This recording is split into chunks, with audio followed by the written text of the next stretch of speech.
La profecía de sequía y el castigo a Israel. Yo, Elías, estaba de pie frente al rey Acab, sintiendo el peso de la misión que el Señor me había encomendado. Sabía que mis palabras traían consigo un mensaje que cambiaría la vida de cada hombre, mujer y niño en Israel. El rey y su pueblo habían olvidado al Dios que los liberó, que les había dado la tierra prometida. En lugar de seguir sus mandamientos, habían caído en la adoración de dioses falsos, siguiendo a Baal y construyendo altares para rendirle culto.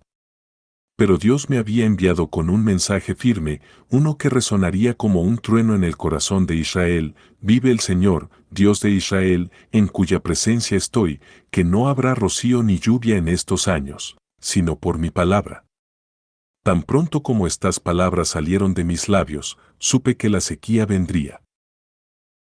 No me alegraba la idea de la miseria que caería sobre la tierra, pero también entendía que a veces el pueblo de Dios necesita ser sacudido para despertar de su letargo espiritual. Y así, comenzó la sequía. El cielo se cerró, el suelo se agrietó, y los ríos dejaron de fluir. Los campos, antes verdes y llenos de vida, se convirtieron en un paisaje árido y sin esperanza.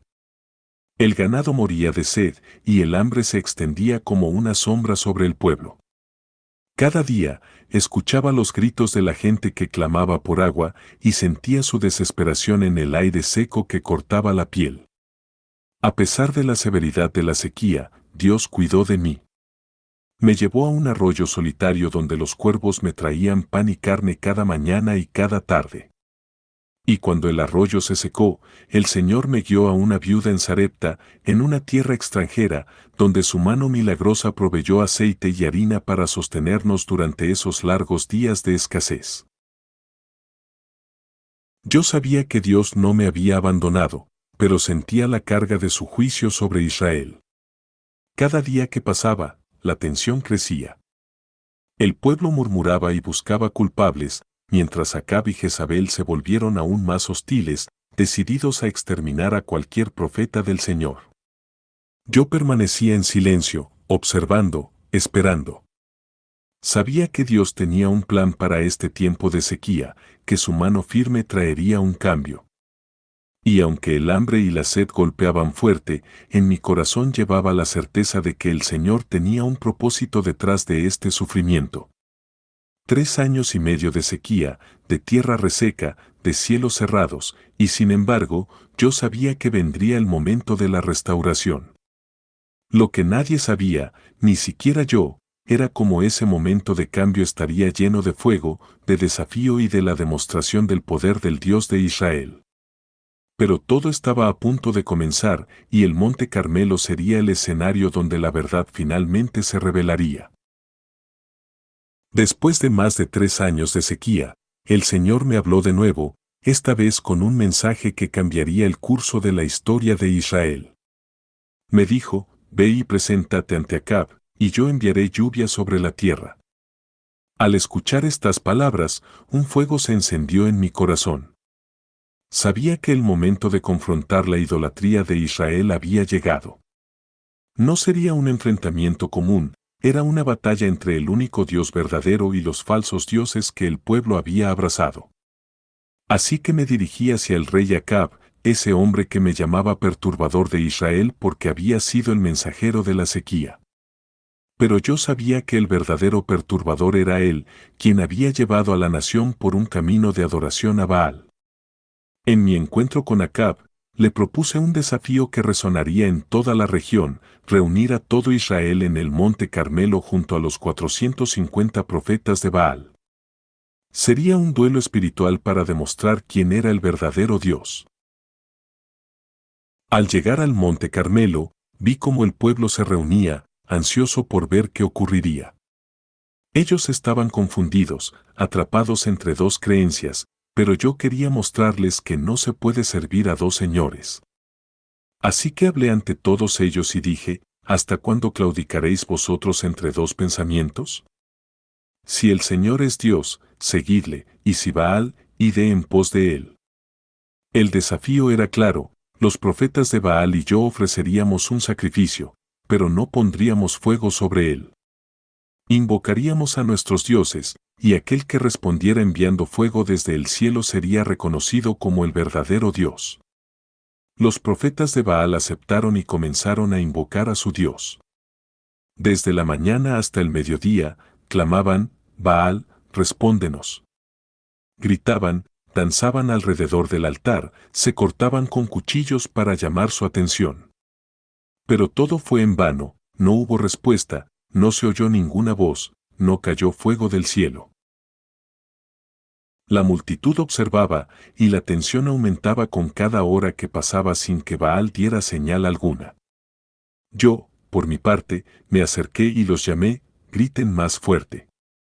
Tal vez Baal está meditando, o ha salido de viaje, o quizá está dormido y hay que despertarlo. Mi voz resonaba en el aire seco, y la frustración de los profetas de Baal se hacía cada vez más evidente. A medida que su desesperación crecía, se hacía más claro que Baal no era más que un ídolo vacío, incapaz de responder. Cuando la tarde llegó y el sol comenzaba a bajar, me acerqué al altar del Señor que había sido destruido y lo reconstruí con 12 piedras, una por cada tribu de Israel. Coloqué la leña, preparé el sacrificio y di una orden que parecía absurda para todos los presentes: llenen 4 cántaros de agua y viértanla sobre el sacrificio. Lo hicieron una y otra vez, hasta que el agua cubrió el altar y llenó la zanja alrededor. Nadie entendía por qué, pero yo sabía que cuando el fuego de Dios descendiera, no habría duda de su poder. Y ahí, frente a todo el pueblo, con los cielos aún cerrados y la sequía oprimiendo la tierra, me arrodillé y oré. Sabía que estaba a punto de presenciar algo que cambiaría el curso de una nación. La prueba que demostraría de una vez por todas quién era el Dios de Israel estaba por suceder, y nadie, ni siquiera yo, podía prever la magnitud de lo que estaba por desatarse. El momento había llegado. Me arrodillé frente al altar y levanté mis manos hacia el cielo, respirando el aire seco del monte Carmelo, rodeado de un silencio expectante. Todo Israel, Acab, los profetas de Baal y yo, esperábamos el desenlace. Con la voz firme y el corazón ardiendo de fe, elevé una oración a mi Dios: Señor, Dios de Abraham, de Isaac y de Israel, que todos sepan hoy que tú eres Dios en Israel, y que yo soy tu siervo y he hecho todas estas cosas por mandato tuyo. Respóndeme, Señor, respóndeme, para que este pueblo sepa que tú, Señor, eres Dios, y que tú haces volver a ti el corazón de ellos. Un silencio profundo cayó sobre el monte Carmelo. Todos contenían la respiración, esperando algún signo, algo que demostrara si lo que decía era cierto. Y entonces, sucedió. En un instante, un fuego intenso y abrasador cayó desde el cielo, impactando el altar con una fuerza que ninguno de nosotros había visto antes. Las llamas devoraron la leña, la carne del sacrificio, las piedras del altar, el polvo del suelo y hasta el agua que había llenado la zanja. Todo desapareció bajo la intensidad de aquel fuego celestial. El calor era sofocante, y el resplandor de las llamas iluminó los rostros asombrados del pueblo. La multitud, que hasta entonces había dudado, cayó de rodillas y gritó al unísono: El Señor, Él es Dios. El Señor, Él es Dios. El clamor de las voces resonaba en las colinas, y yo podía sentir en lo profundo de mi ser que el corazón de Israel estaba siendo sacudido. Los ojos que antes miraban con incredulidad ahora estaban llenos de asombro, y los murmullos de duda se convirtieron en alabanzas al Dios de sus antepasados. La escena era caótica. Los profetas de Baal, ahora despojados de toda su arrogancia, retrocedían, asustados por lo que acababan de presenciar. Sabían que su tiempo había llegado a su fin, que el Dios al que clamaron desesperadamente no tenía poder alguno frente al Señor, el único verdadero. Ordené que los apresaran, y ellos fueron llevados al arroyo de Cisón, donde enfrentaron el juicio de Dios por haber desviado al pueblo hacia la idolatría. Su destino estaba sellado, y yo sabía que esto marcaba el fin de una era de engaño y el comienzo de algo nuevo para Israel. pero mientras el aire aún olía a cenizas, sentía que mi tarea no había terminado. Dios había demostrado su poder de una forma irrefutable, pero había algo más que debía suceder. El cielo aún seguía sin nubes, la tierra seguía agrietada por la falta de agua y el pueblo aún necesitaba ver la restauración completa. Sabía que el siguiente paso no sería menos milagroso. Así que, con la certeza de que Dios aún no había dicho su última palabra, me dispuse a orar por la lluvia que pondría fin a esos años de sequía. El Monte Carmelo, que había sido escenario del juicio de Dios, ahora sería el lugar donde la esperanza renacería como un río. El sonido de la lluvia, el agua que el pueblo tanto ansiaba, estaba a punto de romper el silencio que la sequía había dejado. Pero para eso, tenía que arrodillarme y suplicar una vez más al Dios de los cielos, porque sabía que Él escucharía. Después de que el fuego de Dios cayera desde el cielo y consumiera el sacrificio, el Monte Carmelo seguía impregnado del olor a cenizas y del asombro de aquellos que habían presenciado el poder del Señor. Sin embargo, yo sabía que aún quedaba una última cosa por hacer: la tierra, reseca y agrietada, necesitaba la lluvia que había prometido. Sentí el viento seco rozar mi rostro y me dirigí a la cima del monte, llevando conmigo la esperanza de la restauración. Acab se retiró para comer y beber, pero yo me arrodillé en la cumbre del monte, con el rostro entre las rodillas, y empecé a orar. Cada palabra de mi oración era un clamor desde lo más profundo de mi alma. No era solo un ruego por la lluvia, era un llamado para que Dios mostrara su misericordia una vez más a un pueblo que había reconocido su error y que ahora esperaba una señal de su perdón. Después de un tiempo, envié a mi siervo: sube ahora y mira hacia el mar. Sus pasos resonaban mientras ascendía un poco más, hasta que lo vi detenerse y mirar el horizonte. La tensión llenaba el aire, y mis manos temblaban ligeramente mientras esperaba su respuesta. Regresó con el rostro decaído y me dijo: no hay nada. Pero yo no podía rendirme, sabía que la respuesta llegaría. Así que le dije: vuelve 7 veces. Y él fue, una y otra vez, mientras yo me mantenía orando con toda mi fe, con los ojos cerrados y el corazón anhelante. Cada vez que regresaba con la misma respuesta: no hay nada, sentía la tentación de desesperar, pero algo dentro de mí me decía que Dios cumpliría su promesa. Finalmente, en la 7ª vez, vi a mi siervo regresar con una expresión distinta.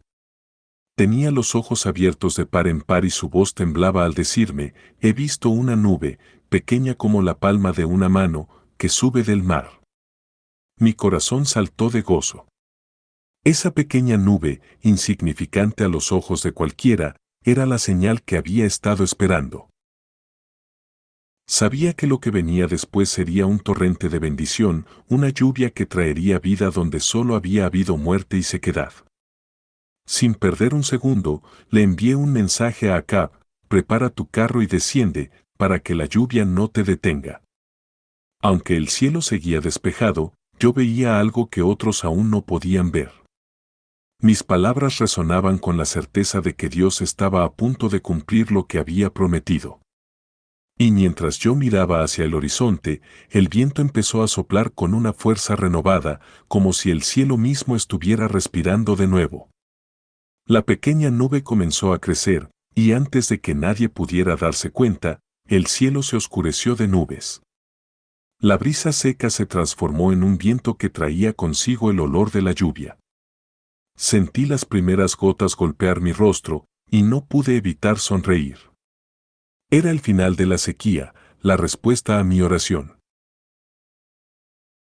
Era el Dios de Israel mostrándole a su pueblo que, aunque haya castigo, siempre hay un camino de regreso a su misericordia.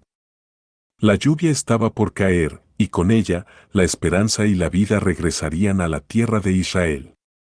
La gran lluvia y la restauración de la abundancia. El viento comenzó a soplar con fuerza, y el cielo se oscureció rápidamente mientras una oleada de nubes se reunía sobre el Monte Carmelo.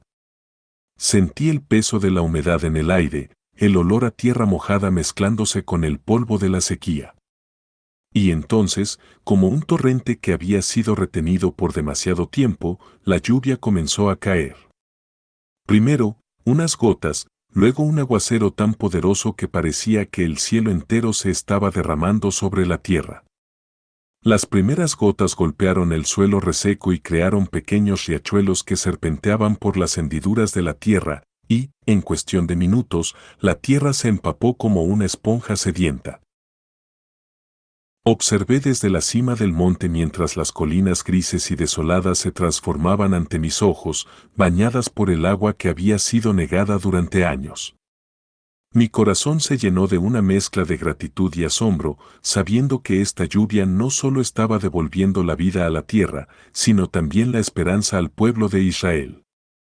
Era como si el Señor estuviera extendiendo sus brazos sobre su pueblo una vez más, cubriendo las heridas abiertas por la sequía con una lluvia de misericordia. Y mientras la tormenta rugía, sentí la certeza de que todo el sufrimiento había tenido un propósito: recordar a Israel que solo el Señor puede abrir los cielos y derramar bendición.